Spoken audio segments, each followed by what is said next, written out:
A'udzubillahi minasyaitonirrajim. Bismillahirrahmanirrahim.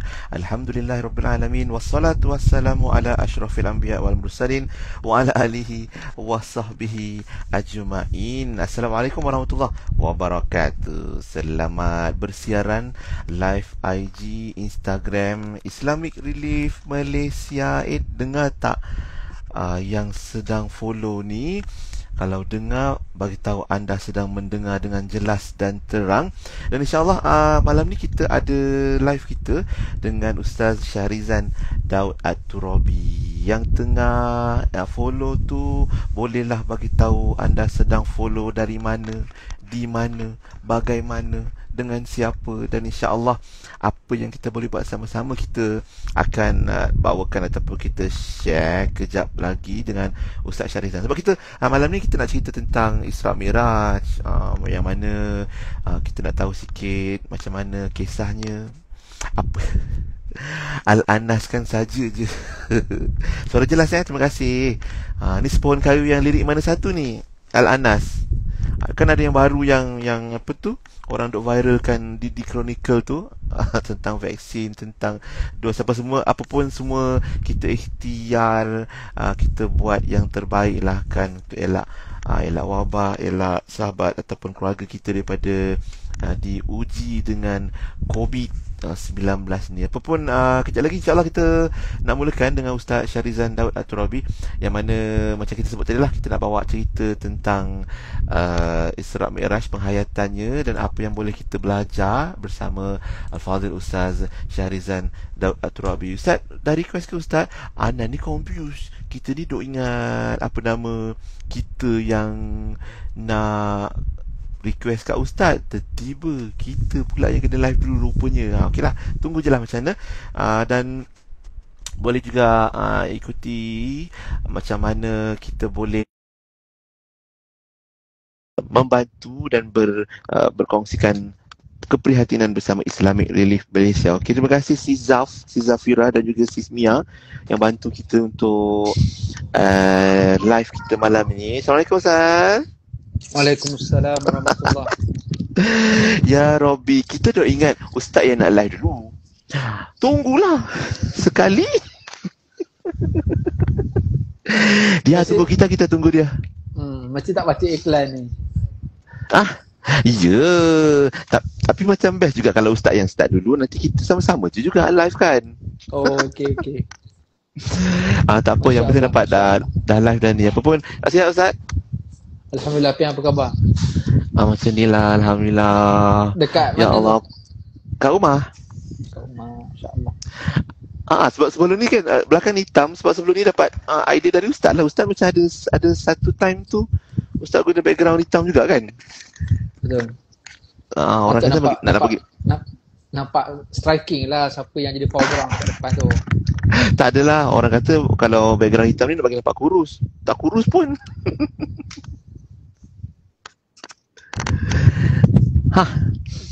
Alamak. Okey tak Ustaz? Kenapa unable to join pula? Sabotas je. Pian cakap tentang nak kurus saja terus Ustaz keluar, ya Allah, sampai hati. Kita check balik. Kalau Ustaz boleh join balik, share request, nanti kita masuk balik Ustaz. Kejap. Bismillahirrahmanirrahim. Dan untuk yang lain, kalau yang tengah dengar tu boleh dengar clear, boleh tak share masing-masing tengah dengar dari mana. Okey Ustaz, dengar tak? Okey, tak tahu tiba-tiba dia terkeluar, siapa tendang saya tak? Itulah, tiba-tiba dia kata apa tu, cannot join. Tak acingnya, tak adilnya. Dengar kan? Okey kan? Alhamdulillah boleh. Okey, janganlah kita mula. Sambil-sambil tu terima kasih Afida, Reddy, Sahila, Ida dan Husaini, Rusiah, Humairah, semua-semua yang tengah join kita. Bolehlah bersama Ustaz Syahrizan. Cerita sikit Ustaz, sekarang tengah sibuk apa Ustaz? Nampak kesana kemari kita. Ginilah Pian. Saya insyaAllah dalam 14 bulan ni saya akan pergi ke Tanah Suci sekali lagi. Ya Allah, bestnya. 14 ni, lepas tu 2 minggu saya akan balik insyaAllah. Kemudiannya insyaAllah sehari sebelum Ramadan saya akan pergi dan saya akan stay sana sampai raya. Yang kata bawa jemaah tu Ya. Oh, sampai Dan raya. memang tahun ni azam memang nak sebulan dekat Mekah. So alhamdulillah Allah makbulkan. So nanti saya akan ada sana lah sampai raya insya-Allah. Mana bulan puasa nanti sepanjang bila pergi nanti? Oh, Masya Allah, bestnya. Kita orang kat Malaysia ni tak tahu. Ada yang kata kita raya awal lah tahun ni, Syaban lah raya, boleh tak lepas tu baru Ramadan. Sebab tak tahulah macam mana lah COVID kita ni kan. Apa pun kita doa lah yang baik-baik, insyaAllah. Ustaz, ini yang Ustaz kata bawa jemaah ada VVIP eksklusif tu Ya, insya-Allah. InsyaAllah, mantap. Okay, jom Ustaz. Kita nak cerita sikit sebelum tu dekat Islamic Relief Malaysia pun kita dah mulakan kempen rezeki Ramadan. Kita ada kempen My Sedekah. Tu yang musim sejuk pun kabarnya baru je selesai dengan macam-macam kempen-kempen lain. Kita baca sikit lah apa yang kita dah manfaatkan. Kalau My Sedekah tadi tu kita ada macam-macam program termasuk sumbangan COVID-19 untuk Tahun Baru Cina, ada Pesta Keamatan, Hari Gawai, dan kat situ kita salurkan ada Gift of Hope dan Improving the Infrastructure of Education and Stateless Children in Sabah. Macam-macam lagi projek antarabangsa dan juga tempatan lah. So itu yang mana kita sambil-sambil kempen, sambil-sambil live ni kita akan kongsikan dari semasa ke semasa. Jom untuk tajuk malam ni kita ada tajuk Isra' Mi'raj. Mungkin maaf lah Ustaz, ada orang dia kata mungkin tiap-tiap tahun dengar, tapi kalau kita tanya balik kan sejarah ke apa, tiap-tiap tahun lupa. Jadi apa poin penting yang kita nak tahu dari Isra' Mi'raj ni? Bagi poin-poin, bagi ingat sikit Ustaz, recall sikit. Okey. Assalamualaikum warahmatullahi wabarakatuh. Terima kasih Fiaz. Assalamualaikum. Terima kasih Islamic Relief Malaysia. Terima kasih semua yang menonton bersama. Kalau boleh tekan button share saja dulu kat kawan-kawan yang lain Okey, Isra' Mi'raj, sebelum kita nak cerita pasal ibrah pengajaran dia, apa yang kita boleh belajar dari Isra' Mi'raj. Saya ingat round pertama ni saya nak baca sepintas lalu Pian. Laju-laju nak baca kronologi, Isra' Mi'raj kronologi dia. Saya rasa saya nak baca dalam tempoh 5 minit. Ni laju-laju jadi saya pun tak tahulah, saya akan baca je. Sebab bagi semua orang ingat benda ni. Okey, senang ceritanya sebelum Isra' Mi'raj nak bagi tahu benda tu tahun kesedihan. Sebab kematian Abu Talib dan kematian Siti Khadijah. Abu Talib ni jaga Nabi daripada umur Nabi 8 tahun sampai lah umur Nabi 50-51 tahun. Lama. Jadi Abu Talib ni pembesar Mekah, jadi dia banyak menjadi tulang belakang Nabi juga. Jadi bila dia meninggal dunia, maka Nabi lagi teruklah kena kacau dengan kabilah Arab, dengan kafir Quraisy. Begitu juga Siti Khadijah. Ni korporat Mekah, Siti Khadijah orang yang sangat terkenal sebagai businesswoman dekat Mekah, Madinah. Jadi dia sangat terkenal dan dia juga orang yang dihormati. Maka dia juga tulang belakang Nabi. Bayangkan dua tulang belakang ini diambil oleh Allah SWT dan ini tahun kesedihan Nabi. Jadi dalam masa yang sama, Nabi akhirnya pergi ke Taif dengan harapan dapat sokongan daripada orang Taif, iaitu orang yang luar bandar daripada Mekah. Sebab Mekah terlalu teruk dalam menghina, mencerca dan menzalimi semua sahabat-sahabat yang beriman kepada Nabi dan juga Allah. Pergi Taif sama juga. Taif pun dah dapat berita viral daripada Mekah supaya jangan terima orang gila ini, kata mereka. Jadi Nabi dibaling batu. Sebagai itu cerita pasal Taif, hijrah ke Taif. Jadi terlalu sedihnya Nabi SAW, maka Allah pujuk Nabi. Allah beritahu, wahai Jibril, kau pergi panggil kekasih aku. Okey, daripada sini mungkin kita boleh nampak apa? Nabi ni kalau dia duduk dekat bumi ni, dia akan nampak semua sekeliling dia, semua tu akan jadi masalah. Kiri, kanan, depan, belakang masalah. Macam kita lah, tengok depan nampak masalah, tepi nampak masalah, belakang nampak masalah. Memang kemuncak lah Ustaz. Kemuncak betul lah. Jadi bila tengok kiri kanan semua masalah, macam kita kalau tengok sama baris dengan kita, kiri kanan depan belakang, kita akan nampak banyak cabaran, dugaan masalah kita. Jadi nak hilang masalah macam mana? Tengok ke atas, tengok ke langit, carilah Allah. Okey, betul, Allah tarik Nabi ke atas supaya Nabi boleh tengok masalah Nabi tu dekat bawah tu tak ada apa-apa. Okey, jadi memberi kekuatan kepada Nabi dengan peristiwa Isra' Mi'raj. Okey, so itu cerita sebelum Isra' Mi'raj. Jadi sebelum lagi bila mana Allah perintahkan Jibril untuk turun jumpa dengan Nabi, jadi sebelum start perjalanan itu dada Nabi dibelah dulu. So bagaimana yang kita tahu dada Nabi dibelah, dan malaikat Jibril, malaikat Mikail, Israfil, Israel, ada 4 malaikat. Setengah riwayat sebut 4 malaikat, ada yang kata 2 malaikat datang cuci Nabi dengan air Zam-Zam, dibelah dada, dikeluarkan hati Nabi, dicuci dengan air Zam-Zam, dibuang ketul hitam, dipanggil alaqah. Dalam hati manusia ni ada ketul hitam alaqah, tempat syaitan membisikkan was-was, tempat syaitan menghasut manusia ni dalam alaqah ni, dekat dalam hati kita. Kalau kita boleh buang alaqah sebagaimana Nabi dibuang oleh malaikat Jibril, Israfil, Mikail, Israel ni, Masya Allah, mesti kita boleh jadi orang baik punya Pian. Ya, kemudiannya lepas pada dibersihkan dengan air Zam-Zam, dituangkan hikmah, ilmu, iman dalam dada Nabi SAW. Setelah itu dimeterikan, bila ditutup balik dengan khatamun nubuwah. Dan selesai pembedahan, barulah didatangkan dengan seekor binatang yang namanya burak, yang lebih besar daripada keldai dan lebih kecil daripada kuda, iaitu namanya bagal. Okey. Dan ditunggangnya binatang itu, dan dalam perjalanan yang luar biasa, perjalanan darat, nama dia Isra. Itu perjalanan darat Isra. Jadi perjalanan darat Nabi ni, Nabi pergi ke mana? Nabi bergerak daripada Masjidil Haram kepada Taibah, sebuah tanah tempat yang nama Taibah yang hari ni namanya Madinah. Taibah. Dan Nabi sampai dekat sebuah tempat, Nabi tanya, wahai Jibril, ni di tempat apa ni? Inilah Taibah, ni tempat di mana kamu akan berhijrah. Maka solatlah 2 rakaat. Maka Nabi pun solat 2 rakaat. Setelah itu Nabi bergerak pula lagi dengan burak, bergerak pula pergi ke mana? Pergi ke Tur Sina. Kan? Pergi ke Tur Sina ataupun Mesir. Okey, kan? Ini tempat apa? Di sinilah tempat Musa menerima Taurat. Maka solat 2 rakaat, solat 2 rakaat. Pergi ke Madian, kemudian pergi ke Baitul Laham, tempat Nabi Isa dilahirkan. Dan akhirnya barulah sampai ke Baitul Maqdis. Okey, itu perjalanan Isra, perjalanan darat. Referen rujukannya ayat pertama suratul Isra. Subhanallazi asra bi 'abdihi lailan minal masjidil haram ilal masjidil aqsa alladzi barakna haulah linuriyahu min ayatina innahu huwas samiul basir. Maha suci Allah yang telah memperjalankan hamba-Nya pada waktu malam daripada Masjidil Haram ke Masjid Al-Aqsa yang kami berkati sekelilingnya untuk kami tunjuk tanda-tanda kekuasaan kebesaran kami. Sesungguhnya Allah itu maha mendengar lagi maha melihat. Itu reference apa Isra. Okey. Dan dalam perjalanan Isra itu, sesedari semua, ni saya baca kronologi ni, ringkas dia. Mana dalam perjalanan Nabi jumpa apa? Nabi jumpa banyak gangguan jin ifrit yang bawa dengan api jamung. Kan jin ifrit ni bawa api yang sangat menjulang ni, dan Nabi menyaksikan pelbagai peristiwa-peristiwa yang menggambarkan simbolik yang berlaku dalam kehidupan kita hari ini. Antaranya apa? Kaum yang sedang bercucuk tanam dan terus menuai hasil tanaman mereka. Tuai saja tumbuh buah baru, tuai saja tumbuh buah baru, tanaman baru. Maknanya dia tanam, keluar hasil, dia ambil je keluar hasil baru, ambil je keluar hasil baru. Berganda-ganda hasil dia. Maka bila tanya kepada Jibril, Jibril jawab apa? Itulah kaum yang berjihad fisabilillah. Mana pahala mereka digandakan sebanyak 700 kali ganda. Okey, kemudian Nabi jalan lagi, Nabi pergi ke tempat yang berbau harum. Maka Nabi tanya, tu apa dia? Inilah bau kubur Masyitah, iaitu tukang sikat anak Firaun. Kan, yang mana dia lah yang akhirnya mati kerana beriman kepada Nabi Musa, kan? Beriman kepada Allah dan sebagainya. Kemudian lagi Nabi nampak pula sekumpulan. Ni masih dalam perjalanan Isra, perjalanan darat, belum perjalanan langit lagi. Oh, ni baru Nabi Isra dah nampak Nabi nampak, masih Isra lagi Nabi dah nampak. Nabi nampak pula sekumpulan orang yang sedang memecahkan kepala mereka. Dia ambil batu besar, dia pecah kepala. Ada yang kata dia hantuk kepala dia dekat batu besar. Ada yang kata ambil batu besar, dia hantuk ke kepala dia. Ini siapa? Berkali-kali dia buat. Dia tanya kepada Jibril, Jibril jawab, inilah orang yang berat kepala mereka untuk sujud, tak nak semayang. Dia akan hantukkan kepala mereka berulang-ulang kali sampai pecah. Meronta-ronta dia. Bila dah elok balik, dia pecahkan balik kepala dia.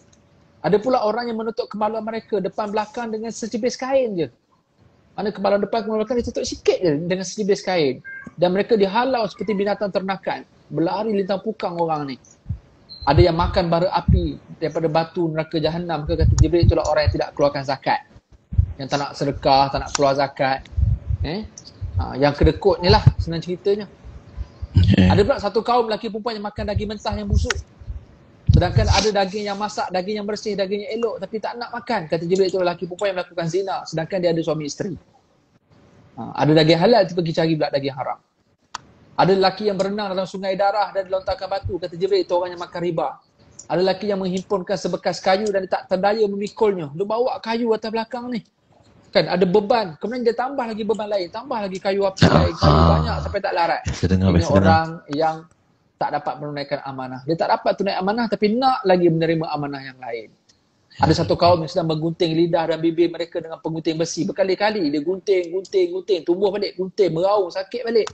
Inilah orang, kata Jibril, orang yang suka buat fitnah dan mengatakan sesuatu yang dia sendiri tidak melakukan. Dia cakap je lebih tapi tak buat. Dan juga dia suka fitnah orang. Ada kaum yang suka cakar muka dengan kuku tembaga, kuku besi. Dia pakai kuku besi.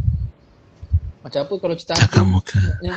Yang Freddy Krueger. Freddy Krueger. Krueger. Cakar ingat pula Na'uzubillah. Kata Jibril, itulah orang yang suka makan daging manusia. Apa dia? Suka mengumpat, suka menghina, suka mencaci orang. Suka troll orang, suka apa lagi? cerca orang. Ya. Suka prank orang. Ada pula orang panjang ni. Ada banyak lagi. Seekor lembu jantan yang besar keluar daripada lubang yang sempit. Lembu ni besar, dia keluar daripada lubang yang sempit, akhirnya dia tak dapat masuk balik. Ni siapa ni? Orang yang takabur, suka cakap besar. Jadi menyesal tapi dah terlambat. Suka cakap besar, akhirnya memalukan diri sendiri. Ada seorang perempuan yang datang dengan dulang yang penuh dengan perhiasan, kata Nabi, itulah dunia. Kan dunia ni penuh dengan perhiasan. Ada pula seorang perempuan tua duduk di tengah jalan menyuruh Nabi berhenti. Nabi tak hiraukan dia, kata Jibril, itulah orang yang bersisihkan umur sampai tu. Ada seorang perempuan bongkok 3 menahan Nabi untuk bertanyakan sesuatu. Dia dah bongkok sangat dah macam nenek kembayan. Tanya Nabi sesuatu. Kata Jibril, itulah gambaran umur dunia yang sangat tua dan menanti saat kiamat. Itu antara gambaran-gambaran masa perjalanan Isra, perjalanan darat. Okey. Masya-Allah. Itu belum Mi'raj lagi ya. Belum naik ke atas lagi. So nak cerita naik ke atas ke macam mana? Boleh dan mungkin sahabat-sahabat kita yang tengah live ni agak-agak dapat tak tangkap Ustaz Syarida sebut tadi satu gambaran-gambaran dia punya recording tu kronologi. Nanti kena save lah recording kita ni. Nanti kita tengok balik apa yang Ustaz sampaikan supaya sebab biasa itu satu sudut lah Ustaz. Satu sisi perjalanan Nabi Isra' je, yang apa yang Nabi dah diperlihatkan, dan satu sudut dari sudut kefahaman Islam. Kita sebagai umat Islam, insya-Allah kita yakin dan beriman dengan kisah tersebut. Mungkin ada setengah juga dia tanya tentang dari sudut saintifik, kalau sudut sains dan logik. Dia tanya macam perjalanan ni semua berlaku dalam satu malam. Isra' itu baru Isra' yang Ustaz sebut tadi, belum Mi'rajnya lagi. Macam mana kalau sambil Ustaz kongsi pula cerita Mi'raj Nabi sallallahu alaihi wasallam sampailah ke Sidratul Muntaha, siapa yang Nabi jumpa, para anbiya wal mursalin yang lain. Macam mana juga kalau Ustaz boleh selitkan, kita nak percaya atau logikkan dalam sudut sains pula Ustaz. Boleh Okey, baik. Boleh Pian. Mantap. Okey. Bila cerita pasal Isra' Mi'raj, kita memang tak boleh nak lupakan kronologi sejarah dia. Okey, walaupun saya sebut tu secara cepat dan kita biasa dengar, tapi kadang-kadang kita akan miss juga benda tu kan. Kalau boleh kita catat betul-betul apa yang, dan saya cuba ringkaskan ni, apa yang saya sebut ni adalah menerusi kitab Jam'ul Fawaid, kitab Jam'ul Fawaid. So kita ringkaskan apa yang kronologi yang berlaku pada Nabi sallallahu alaihi wasallam. Dan lepas tu nanti saya akan cuba kaitkan, adakah Isra' Mi'raj ni kita boleh percaya hanya dengan iman ataupun kita boleh kaitkan dia dengan sains. Kan kalau orang yang tak ada iman, orang bukan Islam, dia boleh tak percaya benda macam ni. Okey, baik. Kita pasal bila dah Nabi dah jumpa semua tu, sampailah perjalanan Nabi sampai ke Masjidil Aqsa. Sampai je Masjidil Aqsa, akhirnya Nabi tambat burak. Burak tu di binatang, maka Nabi tambat burak ke Masjidil Aqsa. Sebab binatang tak boleh masuk dalam masjid kan. Animal is not allowed. Okey. So kena tambat. So tambat dekat sebelah kanan Masjidil Aqsa. Hari ni jadi sebuah masjid namanya Masjid Burak. Masjid Burak. Okey, kalau siapa yang pernah pergi Masjid Aqsa, bila kita menghadap pintu utama Masjid Aqsa, kita tengok sebelah kanan dia, kita akan nampak ada satu masjid bawah tanah. Begitu turun tangga bawah tanah tu, kita akan nampak ada sempit je masjid tu, kecil je, ada satu dinding. Okey, dinding itulah sebenarnya, di sebalik dinding itulah orang Yahudi baca kitab Talmud tu. Di sebalik dinding tu. Akhirnya nampak orang Yahudi dia baca, menghadap buku dia tu kan. So dinding itu yang dia menghadap buku ataupun dia tulis dia punya apa-apa yang doa, hajat, minta ampun semua dia tu, dia tulis, dia selit kat celah batu tu. Itu dia panggil Wailing Wall. Wailing Wall kan, dinding ratapan. Okay. Dan dinding itu juga disebut dalam bahasa Arab, dia panggil Hayatul Burak, iaitu dinding burak. Jadi seberang sana orang Yahudi guna dinding tu untuk baca kitab Talmud. Sebelah sini Masjid Burak. Mana dekat dinding yang sama ada satu cangkuk yang merupakan simbolik kepada bagaimana burak itu ditambat di kawasan tu. Yang dipercayai burak Nabi ditambat di kawasan tu, maka hari ni bila kita masuk dalam Masjid Burak dekat bawah tanah tu, kita akan jumpa ada satu cangkuk dekat dinding kat tengah-tengah tu, dan dikatakan situlah burak. Okey. Ni Siti Noriana sempat tanya ni Ustaz. Dia tanya balik, burak tu apa? Terima kasih Nana. Burak, masya-Allah. Ustaz sebutlah tadi. Cuba Ustaz ulang sikit saiz burak tu yang Nabi tunggang dalam perjalanan Isra'. Terima kasih Nana. Okey, burak ni yang binatang yang dibawa oleh, yang dibuat daripada cahaya. Okey, dia lebih kecil, dia lebih besar daripada keldai. Okey, dan lebih kecil daripada bagal, ataupun lebih kecil, setengah pandangan kita lebih kecil daripada kuda. Kalau kita boleh bayang keldai, donkey, okey, dia ada satu horse. Horse tu kuda. Ada satu lagi binatang pertengahan antara kuda dengan keldai, ada satu tengah-tengah dia panggil bagal. Bagal ni dia lebih kurang kacukan antara kuda dengan keldai. Okey, kalau cerita pasal binatang ni panjang jadi sepiat. Itulah. Keldai Sikit je. kepala dia lain. Keldai kepala dia macam ni, ekor dia macam lembu, ada daging, lepas tu hujung je baru ada bulu kan. Okey. Kalau kuda kan dia tak ada daging kan, dia terus, kalau kuda kan dia terus bulu kan. Bulu. Jadi keldai buraq ni dia lebih kecil daripada kuda dan lebih besar daripada keldai. Dia memiliki sayap, okey, dan dia diperbuat daripada cahaya dan kelajuannya sejauh mata memandang. Itu buraq. Baik. Dia adalah makhluk yang diciptakan oleh Allah yang untuk bawa Nabi SAW, dan diceritakan bahawa Nabi Isa juga diangkat ke langit menaiki buraq. Ada juga yang mengatakan begitu. Jadi nak beritahunya ini makhluk yang Allah cipta, yang dia ni diperbuat daripada cahaya, jadi semestinya kelajuan dia bukan kelajuan cahaya, kelajuan dia lebih laju daripada cahaya. Nanti sekejap lagi masa kita nak cerita pasal kita nak cerita teori sains nanti, ada yang kata dia punya kelajuan cahaya. Tak. Perjalanan Nabi ni bukan kelajuan cahaya. Perjalanan Nabi ni lebih laju daripada perjalanan cahaya, daripada kelajuan cahaya. Baik. Okey. Jadi kalau kait dengan sains, cerita ni memang tak logik langsung. Sebab sains memang kalah. Sains tak boleh bukti cerita ni. Okey. Tu kejap lagi Pian. Okey. Tu semua orang kita sambung dulu. Cerita. Semua orang akan tunggu macam tu. So siapa yang bertanya tadi harap faham apa maksud buraq. Sebab tu orang bukan Islam dia percaya juga buraq ni. Dia buat kuda unicorn. Kan, yang kuda macam dia putih, ada sayap warna putih, ada tiga tanduk. Jadi digambarkan binatang ni, kuda ni boleh terbang kan. So mereka percaya juga benda ni bukan fairy tales, sebab sejarah pasal Nabi Muhammad apa semua ni dipercayai juga oleh orang-orang yang bukan Islam. Malah Nabi-Nabi Bani Israel pun kita berkongsi Nabi yang sama sebenarnya. Mereka percaya Nabi Musa kan, sebab tu mereka percaya teori Exodus, peristiwa laut terbelah tu kan. Diorang percaya cerita tu. Sebab tu orang putih buat cerita Prince of Egypt, cerita pasal Nabi Musa, Prince of Egypt. Kan. Sebab tu Mariah Carey dengan Whitney Houston dia buat satu lagu tajuk dia When You Believe. There will be miracle. Kan.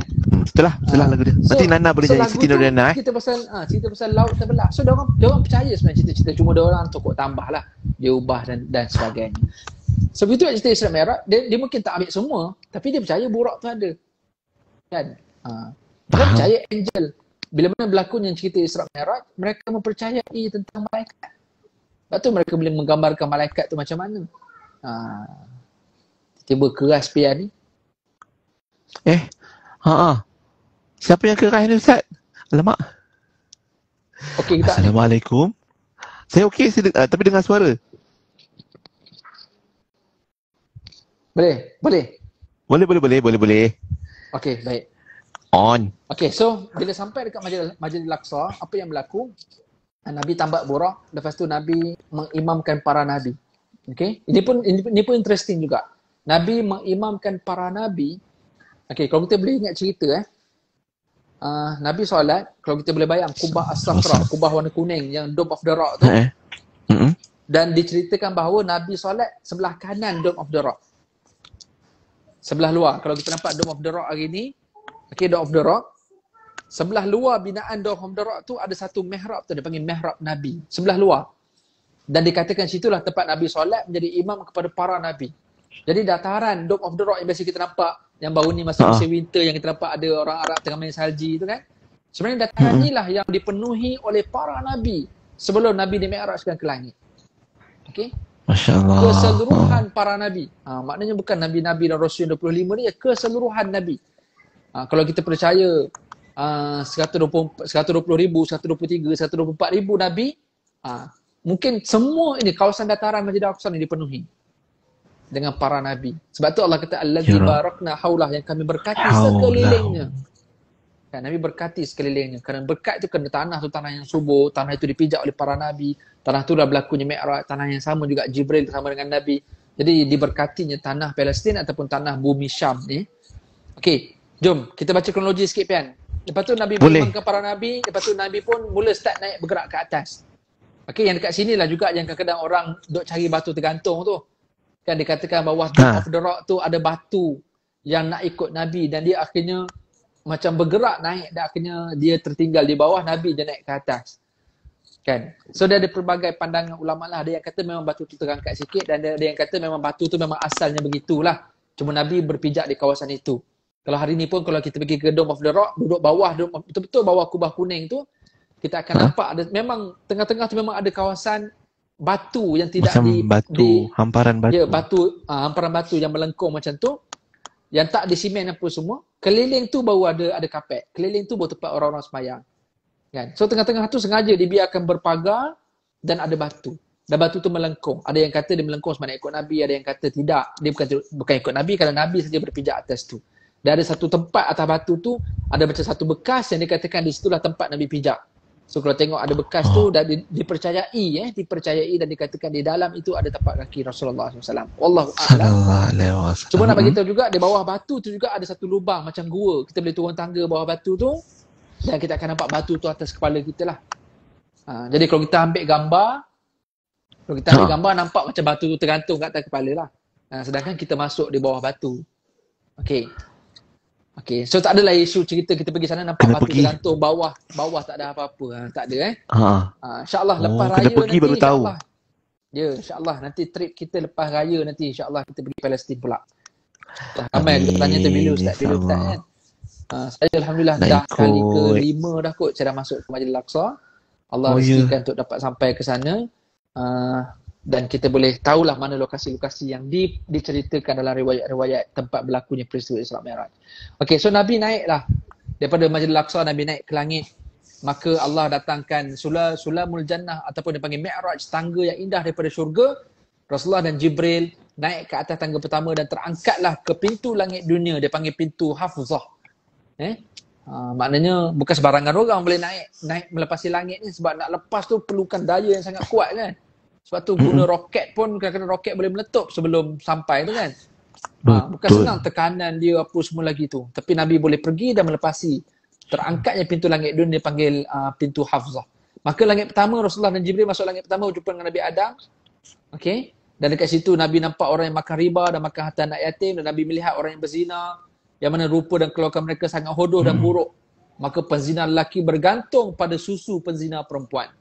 Dia orang lelaki yang berzina tu bergayut pada buah dada orang perempuan tu. Langit kedua Nabi SAW dan Jibril bertemu dengan Nabi Isa dan juga Nabi Yahya. Naik ketiga Nabi bertemu dengan Nabi Yusuf AS. Langit keempat naik keempat bertemu dengan Nabi Idris. Langit kelima bertemu dengan Nabi Harun yang dikelilingi oleh Bani Israel. Langit yang keenam bertemu dengan Nabi Musa AS. Okey. Kemudiannya Rasulullah mengangkat kepala. Jibril suruh Nabi, wahai Muhammad, kau angkat kepala kau. Bila Nabi angkat kepala, Nabi nampak umat Nabi sendiri yang ramai, termasuk 70,000 orang yang masuk syurga tanpa hisap. Mana Nabi nampak umat dia 70,000 yang akan masuk syurga tanpa dihitung, tanpa dihisap nanti. Dan langit ke-7 last sekali Nabi bertemu dengan Nabi Ibrahim AS yang sedang bersandar di Baitul Ma'mur yang dihadapi oleh beberapa kaumnya. Dan akhirnya banyaklah ceritanya yang saya ringkaskan. Dan akhirnya naik ke tangga ke-8, maka di sinilah disebut sebagai Al-Kursi, tangga ke-8. Al-Kursi ni berbetulan dengan sebuah pohon. Bila lepas langit ke-7, bertemulah dengan Sidratul Muntaha. Kan? Berbetulan dengan dahan pokok Sidratul Muntaha, dan Rasulullah menyaksikan pelbagai keajaiban pada pokok itu. Sungai, air yang tak berubah. Ada sungai yang warna putih, air biasa. Ada sungai yang warna sungai susu, ada sungai arak, ada sungai madu. Ada 4 jenis sungai Nabi nampak masa melepasi tangga ke-8. Kemudian Nabi nampak buah, daun-daun, batang dan dahan-dahannya berubah warna. Mana pokok-pokok sangat cantik kat kawasan tu. Yang ni dipanggil apa? Sidratul Muntaha ni kawasan ni. Melepasi langit ke-7, Nabi sampai ke kawasan Sidratul Muntaha. Sidir ni adalah sejenis pokok sidir. Kan? Pokok bidara. Itu bukan bidara macam kita dekat sini. Kan bidara baru nak tanya. Bidara tu Tapi bidara yang dekat syurga ni lain lah. Kan, tu yang kata daun-daunnya berubah-ubah warna. Kan, dan penuh dengan intan permata berkilauan dan sebagainya. Ada unggas-unggas yang berkilauan macam kita nampak klip-klip cantik-cantik berterbangan. Kan, semua itu indah yang tak terperi, dan akhirnya Nabi nampak pula sungai-sungai yang indah dan 4 jenis sungai dan sebagainya. Dan seterusnya tangga yang ke-9, berbetulan dengan Sidratul Muntaha, Rasulullah naik masuk ke dalam nur dan naik ke Mustawa dan Syarirul Aqlam. Lalu dekat situlah Nabi melihat seorang lelaki yang gaib di dalam nur arash, iaitu seorang lelaki di dunia lidahnya sering basah berzikir. Hatinya tertumpu penuh kepada masjid dan tidak maki ibu bapanya. Tangga ke-10, Nabi SAW sampai ke Hadratul Qudus dan Hadratul Rabbul Arbab. Lalu dekat situlah Nabi SAW bertemu dengan Allah Subhanahu Wa Taala, mana melepasi arash. Dia melepasi Sidratul Muntaha dan sampai kepada arash, dan di situlah Nabi bertemu dengan Allah Subhanahu Wa Taala. Cuma isu bertemu dengan Allah itu ada dua pandangan. Ada yang ulama kata Nabi nampak Allah, ada yang kata Nabi tak nampak Allah. Yang Nabi nampak malaikat Jibril, bukan nampak Allah, nampak malaikat Jibril. Kan Jibril berupa dengan rupa parah yang asal. Yang Nabi nampak itu Jibril, bukan Allah. Namun ada juga pandangan yang kata Nabi nampak itu Allah. Lagi Nabi bertahkan Nabi dengan 50 solat dan diringkas. Jadi daripada 50 direngkaskan setelah Nabi Musa suruh minta diskaun, akhirnya jadilah 5 waktu solat. Kan? Allah. Jadi selesai solat itu, saya ringkaskan, Nabi turun balik ke Baitul Maqdis, turun balik ke Masjid Al-Aqsa, dan balik ke Mekah. Dan setibanya Nabi sampai Isyak, balik sebelum subuh, masuk je waktu subuh, Nabi terus solat subuh, dan malaikat Jibril lah yang mengajar Nabi solat subuh di awal waktu subuh. Kemudian Jibril juga ajar Nabi solat awal waktu zuhur. Nabi ajar, malaikat Jibril ajar Nabi awal waktu asar, awal waktu maghrib, awal waktu isyak. Maka hari pertama balik pada Mi'raj ni, Jibril akan bersama dengan Nabi. Nabi akan follow Jibril solat, cara solat macam mana, berdiri, rokok, duduk semua. Dan solat tu di awal waktu. Keesokan hari di situ dalam riwayat, Jibril ajar pula Nabi solat, tapi di hujung waktu pula. Nabi sembahyang subuh tapi hujung waktu dekat-dekat terbit matahari dah. Nabi sembahyang zuhur, hujung-hujung dah nak sembahyang asar dah. Okey, Nabi sembahyang asar pula hujung-hujung dah nak sampai maghrib. Nabi sembahyang maghrib hujung-hujung dah nak sampai isyak. Jibril ajar Nabi macam tu. Sebenarnya Jibril kata apa? Inilah apa yang aku buat ini, maka solat itu berlaku di antara dua waktu ni. Semalam Jibril ajar awal waktu, hari ni Jibril ajar Nabi hujung waktu. Jadi solat itu adalah antara dua waktu tu. Kan? Jadi inna salata kanat lil mu'minina kitaban mawquta. Sesungguhnya solat itu bagi orang yang beriman ada waktu-waktu yang tertentu bagi orang yang beriman. Atur kronologi. Okay? Masya Allah, setengah jam. Pengajaran hikmah ke apa semua tu kejap lagi kita bincang. Wah, dahsyat je Ustaz. Setengah jam Ustaz cerita macam mana Isra' Mi'raj boleh berlaku dalam satu malam, dari Masjidil Haram ke Masjidil Aqsa, kemudian diangkatnya Nabi sallallahu alaihi wasallam, dimi'rajkan baginda dengan pelbagai peristiwa yang Ustaz dah sebutkan tadi. Kalau ada yang nak bertanya soalan, boleh je tulis kat ruangan komen. Mana tahu sesempat je lah. Ustaz Syarizan boleh bantu untuk jawab soalan-soalan kita berkaitan dengan Isra' Mi'raj ni, sebab mungkin sampai sekarang ada yang tertanya-tanya betul ke, logik ke, apa ke, tapi yang penting sembahyang yang Ustaz sebut tadi tu, itu satu anugerah pastinya yang Allah Ta'ala kurniakan ke atas Nabi Sallallahu Alaihi Wasallam menerusi Isra' dan Mi'raj. Okey, itu kalau itu pun tak boleh buat lagi, macam mana lah kita nak percaya macam-macam lagi perkara yang digambarkan oleh Allah Subhanahu Wa Ta'ala kepada Nabi Sallallahu Alaihi Wasallam, kan Ustaz kan? Termasuklah juga balasan-balasan, termasuk azab-azab yang Allah dah tunjukkan. Okey Ustaz, kita nak sambung boleh? Line kita clear ke ni? Korang yang tengah menonton tu clear tak live kita ni? Terima kasih Aish Mimi Azhari, Fariha Zakaria, Pak Ansanji, Suzilawati Suhaimi. Boleh sambung ke Ustaz? Ustaz dengar ke?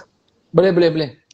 Mari kita sambung jom untuk kita cerita pula tadi dari sudut logik dari sudut saintifik, untuk kita percaya sebab difahamkan Nabi digelakkan oleh orang di Makkah bila cerita tentang satu malam baginda berjalan dalam Isra' dan Mi'raj. Tapi sambungan tu Ustaz sambung jom Ustaz. Silakan. Alright, okey. Tadi kita cerita kronologi. Sekarang ni kita nak bagi perspektif lain pula. Perspektif kita nak berfikir pula Okey. Yang tadi kalau boleh kita hafal kronologi tu. Hafal perjalanan darat jumpa apa, perjalanan langit jumpa apa. Kalau boleh kita hafal kronologi. Yang tu tak payah fikir pun tak apa. Yang tu kita just hafal dan kita dah tahu dah semua benda tu. Yang kedua ni kita nak kena fikir pula. Ayat pertama surah Al-Isra, Allah sebut dekat hujung ayat, linuriyahu min ayatina, untuk kami tunjuk tanda-tanda kebesaran dan kekuasaan kami. Kan? Maknanya Isra Mi'raj ni dia bukan sekadar sejarah, bukan sekadar kronologi sejarah yang kita hanya sekadar tahu dan percaya. Tapi Allah nak tunjuk kekuasaan. Maknanya bila kita dengar dan menghayati cerita ni, kita rasa Allah hebatnya Allah. Kita nak yang tu. Kemuncaknya kita nak rasa Allah, aku ni tak ada apa-apa. Allah tu hebat. Betul. Ya Allah, aku dekat bumi tak ada apa-apa. Sebab peristiwa naik ke langit ni, bumi ni tak ada apa-apa. Bumi ni tak nampak terus dah. Kan? Contoh, kalau kita buka sikit ilmu astronomi, Pian. Kita buka sikit ilmu astronomi. Kita sekarang ni duduk dekat bumi, betul? Yeah. Bumi ni merupakan satu bintang yang ada dekat sebuah galaksi yang namanya Bima Sakti. Kan? Ataupun kita duduk dekat satu orbit yang ada berapa lagi bintang-bintang yang kita belajar tu lah. Kan matahari, apa bulan, galaksi lain, Utarit, sampai last kali Pluto, Zuhal, apa semua tu kan. Last kali Pluto yang kita belajar. Tu satu galaksi baru. Baru satu galaksi. Dekat langit sana ada berjuta-juta galaksi. Okey? Betul. Dan dekat langit sana ada perkampungan galaksi pula. Perkampungan. Dalam galaksi tu setiap satunya besar. Dan dekat langit ada pelbagai galaksi. Dan galaksi tu pula berhimpun dekat satu kampung. Dan dekat sana ada banyak perkampungan pula. Faham ke tak faham? Nak kata kecil sangat bumi ni. Ya, bumi tak ada apa-apa. Terus tak nampak senang cerita. Kan? Ya, itu baru bumi. Kalau kita nak bincang pula saiz malaikat. Ya Rabbi. Kan? Saiz malaikat. Jom kalau kita nak bincang saiz malaikat. Sebab kita nak, Allah tengok tanda-tanda kekuasaan. Allah nak tunjuk kat kita tanda-tanda kekuasaan.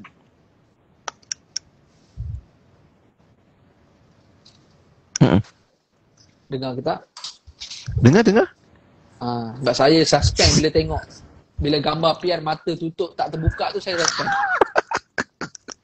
Sama lah Ustaz, kita pun nervous. Line saya yang slow ke line belah sana? Okey. Saya tengah tengok juga ni. Tapi okey, boleh proceed. Cantik. Boleh, okey. Baik. Okey, tadi kita bincang pasal bumi. Kan, bumi kita rasa besar, Pian Kita duduk dekat kita punya bilik. Okey. Kita mungkin ada kereta besar, kita mungkin ada rumah besar, kita rasa kita besar. Besarnya rumah kita tu besar lagi mahligai. Kan, istana. Besarnya istana tu besar lagi negeri. Besarnya negeri besar lagi Malaysia. Besarnya Malaysia ni besar lagi Amerika. Besar lagi Kanada. Besarnya Kanada, Amerika tu besar lagi bumi. Bumi nak bandingkan dengan matahari, jauh besar matahari. Kan? Matahari tu punya besar, jangankan matahari tu, kita tak payah hukum matahari. Kita tengok julangan api tu, matahari dah ada time bila time tu menggelegak, dia akan ada api menjulang, dia panggil prominent. Kan dia punya api yang menjulang tu. Nak tahu besar tak besar matahari, kalau api yang menjulang tu, yang tengah api tu naik macam tu, kita ambil bumi, kita letak susun bawah api tu, orang astronomi kata boleh susun 10 tingkat bumi dekat bawah julangan api dekat matahari. Itu baru julangan api tu. Belum whole matahari. Okey. Nak banding dengan matahari, ada pula planet yang lagi besar daripada matahari. 10 kali ganda lagi besar. Planet tak besar mana sebab galaksi lagi besar. Galaksi tak besar mana, ada perkampungan galaksi. Dan dekat langit ada pelbagai galaksi dan juga perkampungan galaksi yang semua tu jaraknya sangat jauh. Okay, dan semuanya besar-besar dan sangat jauh. Allah. Kalau kita tengok bintang pada malam ni, kita habis live ni semua orang buka tingkap pergi tengok langit. Okay? Kalau musim hujan ni mungkin tak adalah bintang sebab penuh dengan awan. Kan? Kita tak nampak bintang. Tapi kalau time bukan musim hujan, awan tak ada, lepas tu dekat bawah gelap, kita duduk tepi pantai ke, duduk kat hutan ke, bawah gelap, tak ada apa pencemaran cahaya ke langit. Tak ada biasan cahaya, langit cerah. Langit cerah kan, kita nampak bintang banyak. Bintang yang kita nampak tu Pian, yang kita nampak dengan mata kasar ni, itu bukan bintang yang live malam ni tau. Itu bukan bintang live. Bintang tu semua delay tu. Apa maksud delay? Bintang yang kita tengok tu sebenarnya cahaya dia yang kita tengok malam ni tu sebenarnya memakan masa untuk sampai pada malam ni. Faham tak maksud saya? Masya Allah. Ada bintang yang mungkin jaraknya dekat. Mungkin bintang yang jaraknya dekat dengan bumi. Mungkin dia makan masa 9 hari. Perjalanan cahaya dia untuk sampai. Malam ni baru kita nampak. Rupanya cahaya dia nak sampai dekat kita ni 9 hari baru sampai. Ada bintang yang 7 tahun baru sampai. Ada bintang yang 30 tahun. 30 tahun baru sampai cahaya malam ni. Sedangkan kelajuan cahaya 1 saat 300,000 kilometer. Sekali lagi saya ulang 1 saat cahaya kelajuannya 300,000 kilometer. 1 saat. Wow. Okey, kita bawa kereta setakat ni Pian, bawa kereta paling laju berapa Pian? Tak apa, yang ni polis trafik tak ada. DJ tak ada malam ni. Paling laju 16 je. 16. Tak berani lah laju. Laju orang rasa kan? Laju. Ya ke? Ada orang buat kan. ada orang bawa 200. Ada orang buat 250 kan? Itu perjalanan guna kelajuan petrol. Kan? Kelajuan enjin. Ini cahaya. Okey. Kita buat 200 km sejam kita akan sampai. Kalau kita naik kereta racing, contoh kereta racing Formula 1 tu, dia boleh kelajuan dia 300 lebih ke 400 km sejam. Kalau Formula 1, Formula 1 tu dia boleh pergi top speed dia sampai 300.5 ke 400 km sejam. Oh, laju tu Okey, kita naik kapal terbang. Kan? Top speed dia pergi berapa? 800, 900, 1000 km sejam. Kan? A380. Tapi laju kan? Tapi bila kita tengok dekat tingkat bawah macam tak bergerak, betul tak? Sedangkan laju tu. Betul. Tapi dekat bawah nampak slow kat bawah. Sebab jarak kita jauh. Kan? Sebab makin tinggi kita, makin jauh kita pergi, sebenarnya dekat bawah tu seolah-olahnya tak bergerak. Inilah yang Albert Einstein sebut dalam teori fizik. Kan? In the speed of light, time stands still. Maknanya seolah-olahnya kalau dengan kelajuan cahaya, seolah-olahnya masa tu terhenti, kata Albert Einstein. Dalam satu teori lain dia sebut apa? In the speed of light, a person is no bound to time and space.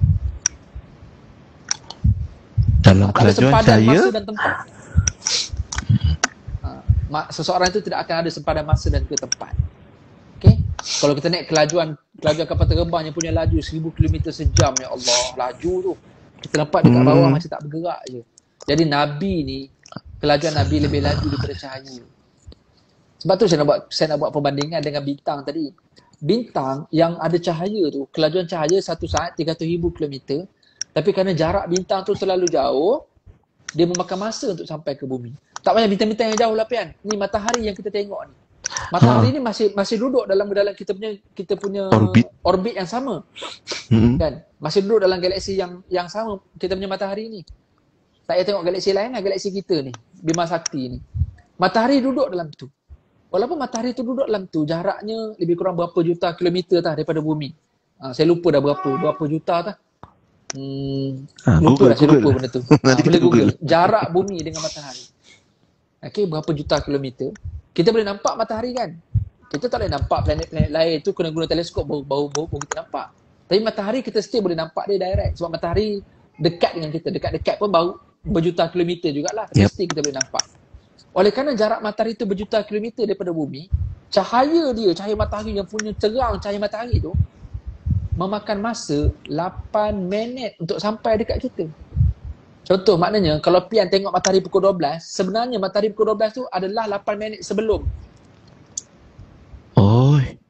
cahaya. Okey, maknanya kalau matahari tu meletup, 8 minit delay, betul. Kalau kita kata kalau matahari tu hilang, kalau matahari tu hilang, sebenarnya kita tak perasan matahari tu hilang. Lepas 8 minit tu baru kita nampak matahari tak ada. Kucing pun nak tengok. Saya ada kucing semua ada kat luar. Kucing Ustaz lagi comel. Okey. So nak bagi tahunya, Allah bagi jarak langit ni sangat jauh. Kalau dengan kelajuan cahaya pun, matahari pun makan masa 8 minit. Bintang-bintang makan masa 7 tahun, 20 tahun, 30 tahun untuk sampai cahayanya malam ni. Nabi pergi Isra Mi'raj melepasi bintang-bintang di langit. Tapi Nabi boleh balik daripada Isyak, lepas Isyak Nabi balik sebelum subuh. Dalam tempoh berapa jamnya Nabi boleh sampai. Sedangkan logik akal, kalau guna teori sains Einstein pun, memang Nabi tak akan boleh pergi. Okay? Malah kalau guna teori fizik, kalau pergi dengan kerajaan cahaya, manusia ni memang dah habis dah. Dr. Syed Muzaffar naik. Tu pun dah kena training ISS apa 4G, 5G punya kelajuan kan. Kono punya laju naik apa benda shuttle, space shuttle lah, sebut-sebut tu lah. Masa shuttle pergi, masa balik naik apa Soyuz kan. Okey itu pun bukan main laju, kena training 5G, nak 4G. landing. Memang muka semua berubah lah nakkan kelajuan tu. Bayangkan Nabi boleh pergi lebih laju daripada cahaya. Kalau ikutkan hancurlah badan terus. Memang hancur kan. Betul. Takkan tertanggung. Sebab tu Isra Mi'raj tak boleh fikir dengan logik. Dia kena fikir dengan iman. Okey, Nabi pergi bukan dengan kelajuan cahaya, Nabi pergi lebih laju daripada cahaya. Kalau Albert Einstein sebut dengan kelajuan cahaya, in the speed of light, seseorang itu tidak akan tertakluk, tidak ada sempadan antara masa dan tempat. Betul, orang putih pernah buat cerita Back to the Future, dia guna mesin cahaya. Kan? Sebab tu Doraemon dia ada mesin cahaya, dia boleh pergi masa akan datang, dia boleh pergi masa yang lepas. Dia orang macam tahulah ada no teleportation ni Ustaz. No bound time and space. Kan? Tapi Pada kelajuan Nabi cahaya boleh pergi lebih laju daripada tu. Jadi nak beritahu kepada kita, itu baru kelajuan cahaya. Hebatnya Allah boleh buat kelajuan tu pada Nabi SAW. Tu tak cerita lagi Nabi tengok malaikat Jibril. Kan? Sebab Jibril datang dekat Nabi masa Isra Mi'raj ni dengan rupa paras yang asal, yang Nabi nampak live depan mata. Punya besar Jibril ada 600 sayap. 300 sayap sebelah kanan, 300 sayap sebelah kiri. Besarnya. Satu sayap Jibril, ada yang kata sayapnya 2, cuma dia ada bulu-bulu pelepah tu 300. Ada yang kata 300 bertekad-tekad, kita pun tak tahu lah macam mana. Tapi nak kata banyaknya sayap Jibril, 600, 300 kanan, 300 kiri. Satu sayap, kata Nabi, akan meliputi timur dan barat. Mana satu sayap ni, kalau Jibril buka, bumi ni tenggelam terus di bawah sayap Jibril. Ya Rab. Dalam surah An-Najmi, kalau nak cerita pasal Mi'raj, boleh buka surah An-Najmi ayat 1 hingga 18. Yang tu cerita pasal Mi'raj, Nabi naik ke langit. Cerita pasal Isra, Nabi daripada ayat 1 surah Al-Isra. Satu ayat tu je, surah Al-Isra, cerita pasal Isra. Mi'raj ayat 1 hingga 18 surah An-Najm. Okey. Allah sebut dalam ayat tu allamahu syadidul quwa. Yang mengajarkan Nabi ni, Nabi terima wahyu, Nabi pergi perjalanan Mi'raj ni dengan siapa? Dengan Jibril. Siapa ni? Syadidul quwa. Iaitu seorang malaikat yang sangat kuat. Syadidul quwa. Syadid, yang syadid kuatnya. Kenapa malaikat Jibril digambarkan dengan malaikat yang kuat? Sebab dia boleh bawa wahyu. Kan kita ingat cerita kalau Nabi terima wahyu macam Nabi berpeluh. Ada ketika Nabi naik unta Nabi teruduk. Kan? Ada ketikanya Nabi dengar suara yang sangat kuat, berdesing telinga macam bunyi loceng. Beratnya wahyu bila Nabi nak terima. Bukan macam mimpi, datang dalam mimpi yang hari ni ramai orang berdakwa mimpi kan. Okay. Senang je dakwa dengan mimpi macam-macam. Nabi terima wahyu bukan senang-senang. Okey. Pernah Allah sebut dalam Al-Quran, "Law anzalna hadzal Qur'ana 'ala jabalin la ra'aitahu khashi'an mutasaddian min khasyatillah." Allah kata kalau kami turunkan Al-Quran itu kepada gunung ganang, nescaya mereka itu semua akan teruduk, akan hancur kerana takutkan, kerana beratnya nak menangguk ayat Quran itu. Jadi susah Nabi nak terima ayat Quran. Berat. Macam bunyi dan gaya Nabi untuk terima, tapi Jibril boleh buat turun sekaligus. Bukan satu ayat. Nabi terima satu ayat pun berpeluh. Nabi terima satu ayat pun kuda Nabi sampai unta sampai terduduk. Tapi malaikat Jibril boleh bawa turun daripada Lauh Mahfuz, turun ke Baitul Izzah, daripada Baitul Izzah turun kepada Nabi berperingkat selama 23 tahun. Kuatnya Jibril AS. Lepas tu Jibril juga kuat sebab apa? Tengok cerita Nabi Lut dengan kaum Sodom. Yang bila kaum Sodom ni jahat sangat, akhirnya Allah suruh kaum Lut, Nabi Lut dengan yang beriman keluar. Jibril lah yang mengorek tanah Sodom. Korek angkat ke langit, upside down, terbalikkan ke bawah dan humban balik ke bawah. Jadi itu syadidul quwa. Kuatnya malaikat Jibril ni. Itu panggil syadidul quwa. Apa lagi? Allah sebut zu mirratin. Ni nak cerita linuriyahu min ayatina. Allah nak tunjuk tanda kekuasaan. Zu mirratin tawa. Ulama tafsir sebut, apa maksud zu mirratin? Malaikat Jibril datang kepada Nabi dengan rupa paras yang asal.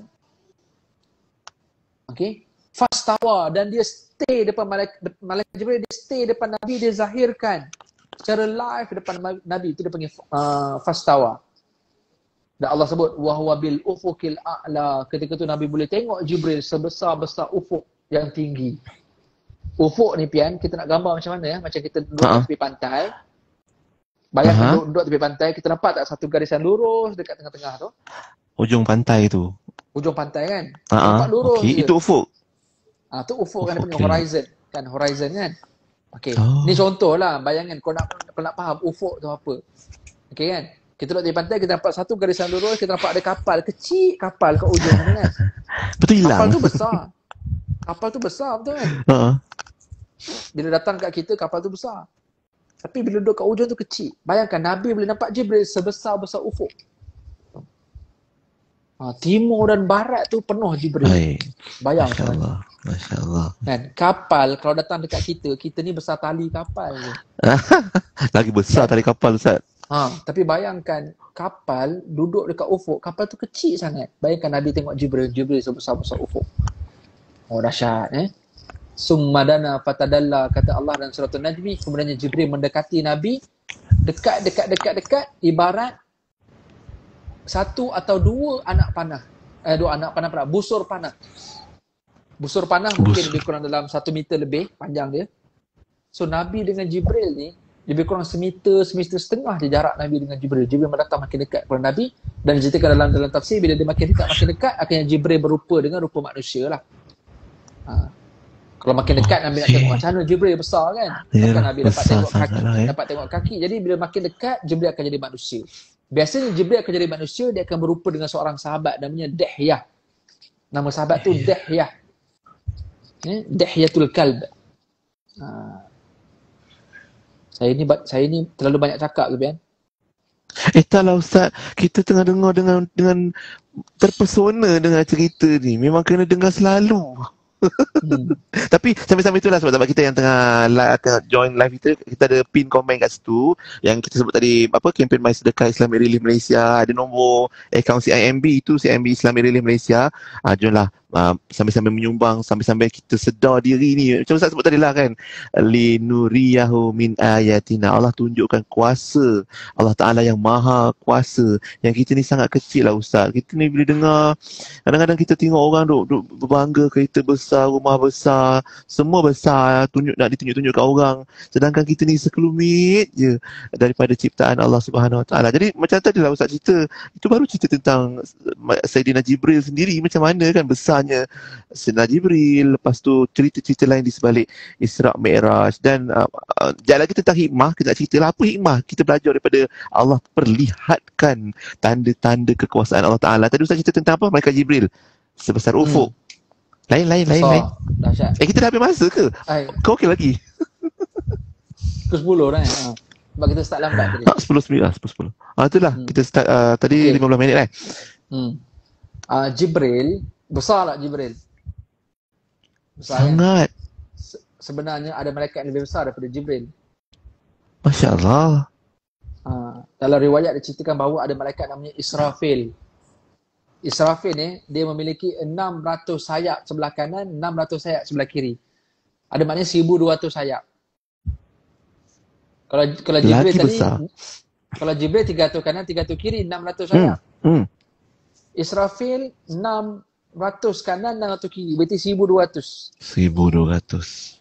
Maknanya Jibril yang punya besar tu, Jibril boleh berteduh di bawah satu sayap Israfil. Masya Allah. Okey. Yang akan meniup sangkakala nanti. Israfil besar tak? Besar kan? Besar. Rupanya ada malaikat lebih besar daripada Israfil. Dia panggil malaikat apa? Malaikat Hamalatul Arash. Malaikat yang menanggung ataupun yang memegang arash. Okey. Malaikat Hamalatul Arash itu okey, nak kata besarnya tak besar Hamalatul Arash ni, Israfil yang ada 600 sayap kanan, 600 sayap kiri tu, okey, jika dia buka 1200 sayap kiri kanan dia duduk di bawah satu sayap malaikat Hamalatul Arash. Masya Allah. Maknanya Hamalatul Arash ni dia ganda dua lagi. Sayap sebelah kanan dia 1200, sayap sebelah kiri dia 1200. Double lagi. Mana semuanya double. Israfil. Jibril 300 sebelah. Israfil 600 sebelah. 600. Okey, lepas Israfil siapa? Hamalatul Arash. Hamalatul Arash 1200. 1200. Double. Jadi kiri kanannya 2400 besarnya. Dan Hamalatul Arash ni pula ada 8 malaikat. 8 malaikat yang akan memikul Hamalatul Arash ni, yang akan memegang Arash Allah Subhanahu Wa Taala. Saya nak bagi tahu ni cerita pasal malaikat lah yang kita mungkin tak kenal nama-nama malaikat ni. Kalau malaikat Hamalatul Arash Hamalatul Arash ni besar dia. Tapi kerjanya menanggung Arash je lah. Tapi Jibril tetap menjadi ketua kepada mereka semualah. Jibril yang mengatur mereka semua. Sebab Jibril lah yang berurusan dengan Nabi SAW. Malaikat lain tak berurusan dengan Nabi. Jibril yang mengetuai. Dan kita juga kena ingat, hebat yang Jibril ini, dia memang selalu jumpa Nabi. Lepas Nabi dah wafat, wahyu dah sempurna, Jibril dah tak datang jumpa Nabi. Kan? Juga apa Jibril buat? Wahyu dah sempurna, sebab kita belajar, Jibril ni menurunkan wahyu. Jibril bukan tu je kerja dia, banyak lagi kerja lain. Cuma tu yang utama yang dia buat dengan Nabi SAW, itu menurunkan wahyu. Apa yang Malaikat Jibril akan buat lagi? Malaikat Jibril sanggup mencemaduli bila Ramadan. Ramadan Jibril akan turun bila? Lailatul Qadar. Ya Rabb. Tanazzalul malaikatu waruh, Allah sebut. Akan turun pada malam itu ramainya malaikat berserta ar-ruh. Ruh tu nama gelaran kepada Malaikat Jibril alaihissalam. Okey. Jadi kalau kita dengar cerita Isra Mi'raj, Nabi bersama dengan Malaikat Jibril, kita juga ada peluang untuk bersama dengan Malaikat Jibril, iaitu bila? Ketika Lailatul Qadar. Jadi set appointment kita pada bulan Ramadan, yang aku ni akan bersama dengan Malaikat Jibril. Kalau kita tak ada perasaan teruja dan perasaan orang kata apa, nervous untuk bertemu, macam kita lah ada appointment dengan Yang di-Pertuan Agong ataupun dengan Perdana Menteri, dengan orang-orang ternama, kita rasa suspend tak, nervous persiapan kita kan. Jadi kita bayang, ni antara persiapan kita adalah Ramadan, aku nak bertemu dengan Malaikat Jibril. Kerana Allah sebut pada Lailatul Qadar akan diturunkan malaikat yang ramai berserta dengan ketuanya, iaitu Ar-Ruh. Ruh tu nama bagi Malaikat Jibril. Jibril akan turun. Subhanallah. Kan? Yang akan menyaksikan apa yang kita buat. Dia akan berlaku kepada umat dia, kepada hamba-Nya. Dan Jibril akan menyampaikan apa amal ibadat kita kepada Allah SWT. Jadi, kita kena rasa aku tak nak bagaimana Nabi, tapi at least aku dapat Al-Qadar. Itu ulama sebut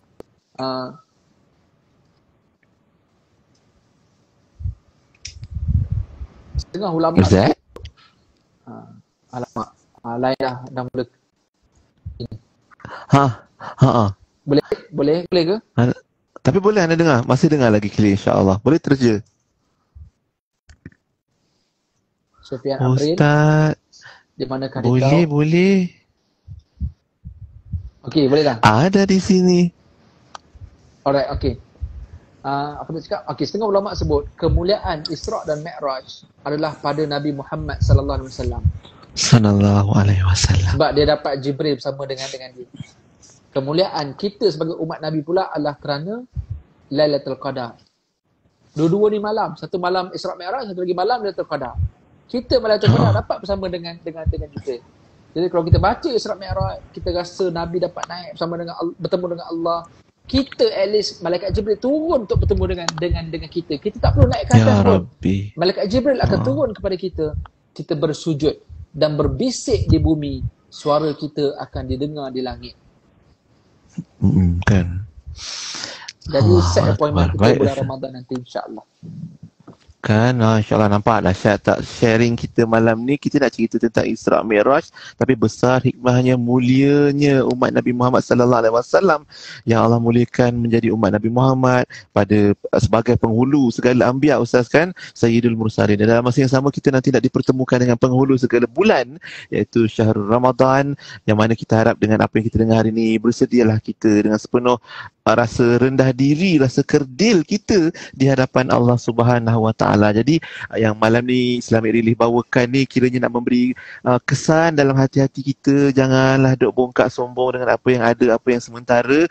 Kalau boleh dan sebaiknya kita berkongsilah sama rasa, sama bahagia dengan mereka yang memerlukan. Tambah-tambah lagi bulan Ramadan tiba nanti. Nanti kita cerita pula bila Ramadan datang nanti ustaz, kalau ada rezeki kita live lagi, kita sharing-sharing lagi kan ustaz kan? Masa tu alamak, kita live insya-Allah sama-sama. Kan? Okey tak? Lain tu Ustaz. InsyaAllah kita live dari Mekah nanti insya-Allah. Oh Allah, ya Rabbi. Boleh nanti geng Islamic Relief Malaysia boleh tolong arrange kan. Mana tahu ada rezeki kita live dengan Ustaz. Live dari Mekah Ustaz Okey. Mungkin untuk ujung ni, sebelum Ustaz Syarizan pimpin doa untuk kita sama-sama aminkan. Ustaz doakan banyak sikit Ustaz. Sebab ramai yang diuji dengan bencana, ramai yang diuji dengan kerja, dengan diuji dengan perasaan yang macam-macam perasaannya. Ustaz doakan sekejap lagi. Tapi sambil tu nak minta sahabat-sahabat follow semua media sosial Islamic Relief Malaysia. Kita follow semua kempen yang Islamic Relief bawakan untuk bantu sahabat-sahabat kita dalam negara ataupun di luar sana dengan apa-apa saja ujian. Moga-moga selagi kita bantu saudara-saudara kita, Allah bantu kita Ustaz kan. Mungkin Ustaz pimpinan doa kita untuk sama-sama kita aminkan, insya-Allah. Bismillah.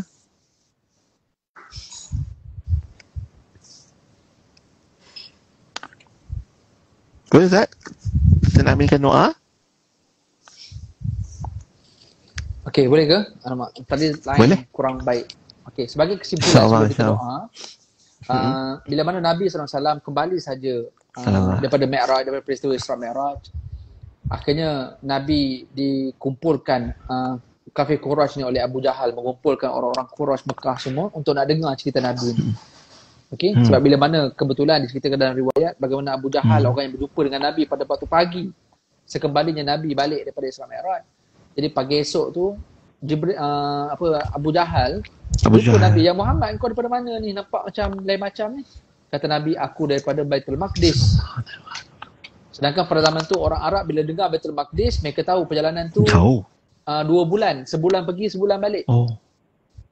Orang dulu tahu. Jadi nak kata dia orang tahu perjalanan makan masa 2 bulan. Ni semalam ada kat sini, tiba-tiba hari ni dah balik. Memang tak logik lah. Bila kau pergi ya Muhammad? Aku pergi lepas Isyak, baliknya sebelum subuh. Memang lagilah tak logik. Jadi Abu Jahal rasa ni satu poin besar dia. Memang lagilah seronok dia nak viral benda ni. Kan dia nak bahan Nabi, dia nak viralkan benda ni, memang lagi gila lah Muhammad semua ni. Boleh pergi boleh pergi Baitul Maqdis dalam tempoh tak sampai 1 malam. Lepas Isyak pergi sebelum subuh balik. Memang tak logik. Sehingga bila Nabi dikumpulkan dengan para sahabat, masuklah orang-orang kafir Quraisy, bila Nabi cerita pasal aku pergi ke Baitul Maqdis malam tadi lepas Isyak dan aku balik sebelum subuh, jangankan orang kafir, orang yang dah Islam yang beriman dengan Nabi pun mula ragu-ragu. Ini ujian keimanan. Masya Allah. Sahabat-sahabat Rasulullah yang dah beriman dengan Nabi, bayangkan mereka beriman mungkin dah 5 tahun, ada yang dah beriman 10 tahun. So peristiwa Isra Mi'raj ni berlaku masa umur Nabi 50. Okey. Lebih kurang 50, 51 macam tu. Kenabian. Tahun 10 kenabian kan. So 50, 51 tu. Maknanya dia dah beriman bertahun-tahun. Tapi bila dengar Nabi boleh pergi Mi'raj, Mi'raj, dengar Nabi pergi Isra, pergi ke Baitul Maqdis. Baru Isra. Ni macam ni cerita. Selama ni kita percayalah Muhammad bin Abdullah Rasulullah. Tapi bila bawa cerita ni dah pelik sangat ni. Jadi bila mereka mula rasa ragu-ragu, mereka pergi cari sahabat yang paling rapat dengan Nabi, iaitu Abu Bakar. Kebetulan Sayyidina Abu Bakar tak ada dekat dalam event pagi tu, tak ada. Bila mereka adukan cerita ni kepada Abu Bakar, mereka sangsi, mereka ragu-ragu dengan Nabi. Abu Bakar kata, siapa yang cakap pada ni? Yang bercakap ni adalah Rasulullah. Apa jawab Abu Bakar? Simple je. Abu Bakar kata, kalaulah yang bercakap ini Muhammad, kalau Rasulullah yang bercakap yang dia pergi ke Baitul Maqdis, kata Abu Bakar, jangankan Baitul Maqdis, kalau dia bagi tahu dia naik ke langit pun aku akan percaya. Sedangkan Nabi tak cerita naik, Nabi belum cerita naik ke langit. Nabi cerita pergi Baitul Aqsa je. Tapi Abu Bakar tengok, As-Siddiq, orang yang membenarkan Rasulullah SAW. Jangankan Baitul Maqdis, kalau Muhammad bagi tahu naik ke langit pun aku pasti percaya. Allahu Akbar, itu ketinggian As-Siddiq yang ada pada Sayyidina Abu Bakar. Kalau kita sentiasa membenarkan ajaran Islam, sentiasa membenarkan Rasulullah, sentiasa membenarkan agama, duk bawa dakwah-dakwah ni, kita harap nanti akhirat nanti kita duduk bersama-sama satu grup dengan Sayyidina Abu Bakar, insya-Allah. Abu Bakar lah jadi ketua, akan bawa panji. As-Siddiq tu orang yang benar, tak suka menipu, yang benar, yang suka bawa dakwah Nabi juga, yang percaya semua ni. Kita akan duduk bersama-sama satu grup ya. Satu grup dengan Sayyidina Abu Bakar, insya-Allah. Grup WhatsApp belum tentu lagi, grup WhatsApp tu. Ya. Walaupun grup WhatsApp tu nama dia yang benar. Walaupun tiba. Okey. Ya Rabbi. Jadi kita sangat berharap kita sentiasa membenarkan peristiwa Isra Mi'raj, Bukan sekadar kita membenarkan dengan kepercayaan iman, tapi dalam masa yang sama kita mengambil pengajaran segala apa yang diceritakan dalam kronologi itu. Kalau apa yang Nabi nampak, gambaran-gambaran buruk-buruk yang Nabi nampak dekat sepanjang perjalanan tu, kita harap kita jangan jadi macam tu. Sebab ni benda yang benar ya. Kalau kita tidak sedih, bila kita dengar yang tu, kita tahu yang tu, aku tak akan buat. Ini cerita betul. Kalau aku buat juga, aku akan jadi macam mana yang Nabi nampak dekat akhirat tu. Dekat akhirat pula, dekat Isra Mi'raj tu. Kan? Tapi kita harap kita juga membenarkan apa yang Nabi nampak yang baik-baik tu, yang menuai tanaman dan sebagainya tu kan. Kita harap kita dapat yang tu. Jadi kita kena buat macam orang tu, fisabilillah kan. Kerja dia orang yang rajin sembahyang, kerja dia orang pergi masjid selalu, semua-semua ni akan dapat nikmat-nikmat tu. Baik, insya-Allah. Jadi itulah mungkin sebagai kesimpulan kita pada malam ni, dan insya-Allah kita akan tutup sikit doa. Kita berharap Allah sudi untuk mendengar dan memakbulkan doa kita insya-Allah. Amin amin ya rabb. Auzubillahi minasyaitonir rajim. Bismillahirrahmanirrahim. Alhamdulillahirabbil alamin wassalatu wassalamu ala asyrafil mursalin wa ala alihi washabbihi ajma'in. Segala puji bagimu ya Allah. Pujian dan syukur kami padamu ya Allah, dengan Kau memberikan kepada kami satu peristiwa malam Isra dan juga Mi'raj ini ya Allah. Ya Allah, kami bersyukur ya Allah dengan peristiwa Isra Mi'raj ini ya Allah, menjadikan bertambah iman kami ya Allah. Kami bersyukur ya Allah kepadamu ya Allah, kami pujimu ya Allah dengan pujian ini kerana Engkau telah menunjukkan kekuasaanmu ya Allah dengan peristiwa Isra Mi'raj ini ya Allah. Amin. Yang menjadikan kami seorang yang tidak ada apa-apa dekat dunia ni ya Allah. Kalau kami rasa kami hebat, bila mana Engkau menzahirkan malaikat, bila mana Engkau menzahirkan langit yang terbentang seluar luasnya ini ya Allah, maka kami rasa kami tak ada apa-apa ya Allah. Kami rasa Engkau lah yang paling besar, kami ni yang sangat kecil, yang lemah ya Allah. Ya Allah, dengan Isra Mi'raj yang Kau berikan ini ya Allah, Kau jadikanlah yang iktibar kepada kami.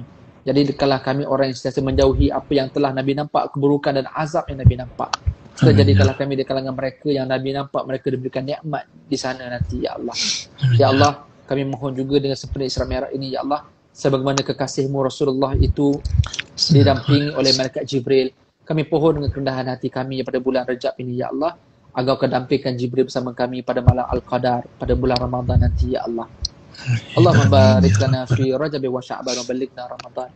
Allahumma barik lana fi Rajab wa Sya'ban wa ballighna Ramadan. Ya Allah, berkatilah kami pada bulan Rajab dan Sya'ban, serta sampaikan, izinkan kami untuk bertemu dengan Ramadan ya Allah. Allahumma ya Allah, jadikanlah kami di kalangan hamba-Mu yang sentiasa mengingati-Mu ya Allah, melakukan suruhan-Mu serta meninggalkan segala larangan-Mu ya Allah. Allahumma ya Allah ya Rahman Rahim, jadikanlah kami di kalangan hamba-Mu yang mendirikan salat sebagaimana Engkau memberikan salat kepada Nabi-Mu ketika peristiwa Mi'raj ini ya Allah, maka kami terima salat itu sebagai ibadat kami. Dan salat ini ya Allah kami terima, ianya adalah rangkuman ibadat-ibadat yang dilakukan oleh para malaikat di langit sana ya Allah. Ketika kekasih-Mu melihat ada malaikat yang berdiri, ada malaikat yang rokok, ada malaikat yang sujud semata-mata, ada malaikat yang bertawaf semata-mata. Ya Allah, Engkau muliakan kami dengan kemuliaan Nabi Muhammad dan peristiwa Mi'raj. Kami dapat semua amalan malaikat ini dan kami gabungkan dalam satu perbuatan yang namanya salat ya Allah. Allahumma ya Allah, Kau jadikanlah amal salat, amalan malaikat ini ya Allah meresap masuk dalam jiwa kami, yang menjadikan jiwa kami sebagaimana jiwa para malaikat ya Allah. Allahumma ya Allah ya Rahman Rahim ya Mujib as-Silin, makbulkan doa kami. Kau berilah kesejahteraan, keselamatan kepada kami. Wabak Covid ini masih belum berkesudahan ya Allah. Hari demi hari ramai yang makin berjangkit ya Allah, maka Kau sembuhkanlah kami. Berikanlah ya Allah sempadan dan juga keselamatan agar kami tidak mendapat jangkitan wabak ini ya Allah. Hindarilah kami ya Allah. Kami dah menghadapi hampir 2 tahun ya Allah. Kami terlalu susah dengan menghadapi wabak ini ya Allah. Ibadat kami bertambah susah dengan wabak ini ya Allah, maka hindarilah kami daripada wabak Covid-19 serta wabak penyakit berjangkit yang lain. Allah ya Allah, kemurahkan rezeki kami. Janganlah menjadikan sebarang halangan pada Engkau menyampaikan rezeki kepada kami, serta Kau berkatilah pada setiap rezeki yang telah Kau berikan kepada kami. Allahumma ya Allah, Kau berkatilah usaha Islamic Relief Malaysia dalam melaksanakan tanggungjawab mereka dalam mengumpul dan menyampaikan segala bantuan-bantuan dana ya Allah. Kau permudahkan urusan mereka dalam mengagihkan dan menyampaikan apa yang telah kami beri ya Allah. Menjadikanlah usaha Islamic Relief ini ya Allah usaha yang berterusan, yang berpanjangan sebagai sedekah jariah kami bersama-sama ya Allah. Amin ya. Ya Allah, mudah-mudahan Kau permudahkanlah dan Kau sampaikanlah segala-galanya kepada semua di kalangan hamba-hamba-Mu yang memerlukan ya Rahman Rahim. Allahumma ya Allah ya Rahman Rahim, di penghujung doa kami ini ya Allah, Kau jadikanlah kami umat Nabi yang sentiasa mengingati Nabi-Mu ya Allah. Nabi kami ini adalah Nabi yang sedang menunggu kami di Raudhah sana ya Allah. Maka Kau permudahkanlah jalan kami untuk menziarahi kekasih kami Rasulullah sallallahu alaihi wasallam ya Allah. Tidak guna kami mendengar Isra Mi'raj setiap tahun ya Allah, tapi kami tidak mahu mendampingi kekasih kami Rasulullah sallallahu alaihi wasallam ya Allah. Kami tidak dapat bertemu denganmu ya Allah di langit, sekurang-kurangnya kami dapat bertemu dengan kekasih-Mu di bumi ini ya Allah. Allahumma ya Allah ya Rahman Rahim ya Mujib as-Sa'ilin. Mudah-mudahan dengan pertemuan kami dengan Rasul-Mu dapat menemukan kami bertemu sama-sama denganmu ya Allah di syurga nanti suatu hari nanti. Amin. Allahumma rabbana atina fid dunya hasanah wa fil akhirati hasanah wa qina adzabannar. Wa sallallahu ala sayyidina Muhammad wa ala alihi wa sahbihi ajma'in. Walhamdulillahi rabbil alamin. Taqabbalallahu minkum. Minna wa minkum taqabbal ya karim. Masya Allah. Terima kasih Ustaz Syarizan Daud At-Turabi untuk pimpinan doa tadi. Terima kasih juga sahabat-sahabat kita yang turut mengaminkan doa-doa sahabat-sahabat yang soleh itu. Moga-moga ada antara kita yang makbul doanya, insya-Allah. Allah angkat segala musibah ujian itu dan juga insya-Allah digantikan dengan pahala ganjaran yang terbaik untuk semua. Dan untuk Ustaz juga insya-Allah, terima kasih ilmunya Ustaz, banyak kita dengar hari ini, ada cerita, ada fakta, ada realiti kehidupan dan muhasabah kita bersama. Okey Ustaz, terima kasih, insya-Allah kita jumpa lagi. Nanti selamat berangkat untuk umrah kita Ustaz ya. La tansana fi du'aikum, jangan lupakan kami dalam doa Ustaz. Insya-Allah nanti doa kita terus lalu dah. Insya-Allah. Insya-Allah, barakallahu fikum. Jumpa lagi Ustaz insya-Allah. Assalamualaikum.